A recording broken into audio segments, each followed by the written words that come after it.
Thunder Rides Magkaiba yung mahal ka VMC06. sa kaya kang ipaglaban. Oo, mahal ka niya. Pero ang tanong, kaya ka ba niyang ipaglaban? Yung mahal ka, puso ang nagdidikta nun. More on emotion. Pero yung ipaglalaban ka, isip ang nagdidikta nun.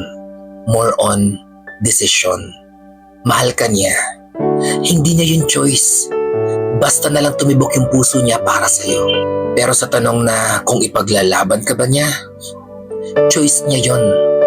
Marami siyang factors na dapat niyang i-consider bago siya makapagdesisyon kung kaya ka ba niya ipaglaban sa mundo. May mga pagkakataong mararamdaman mo na mahal ka talaga ng isang tao. Ipapakita niya sa yung concern talaga siya sa'yo, pinagsisilbihan ka niya, at gusto ko talaga niyang paligayahin.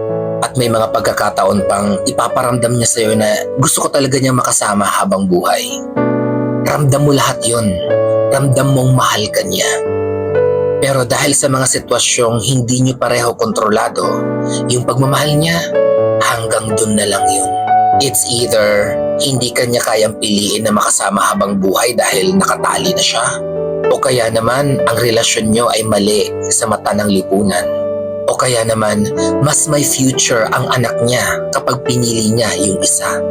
Pwede din namang ayaw niyang ma-judge ng ibang tao kapag ikaw ang kasama niya. At marami pang ibang posibleng rason sa part niya.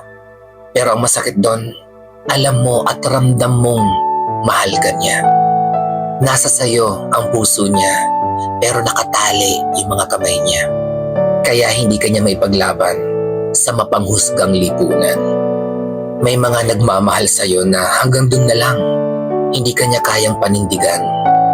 Yung ang kaya niya lang ibigay sa'yo ay hanggang dun sa nararamdaman lang. Pero hindi ka kayang piliin at magstay ng pangmatagalan. Kaya kung pipili ka na makasama sa buhay, hindi sapat na mahal ka lang niya. Piliin mo yung taong kaya ka din niyang ipaglaban sa iba. Yung taong hindi lang mag-stay sa moment ng kasiyahan. Yung sasamahan ka kahit sa kalungkutan. Masarap kasi sa pakiramdam yung hindi ka lang niya basta mahal. Yung alam mong kahit anong mangyari, lagi siyang nasa iyong tabi. Yung parang ang lakas-lakas mo na kahit anong pagsubok, alam mong nandyan siya sa tabi mo. Pero in reality, yung pagmamahal, nabubuo sa simula.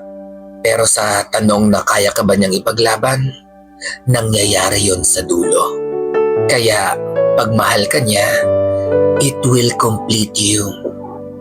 Pero sa tanong na ipaglalaban ka ba niya, it will break you.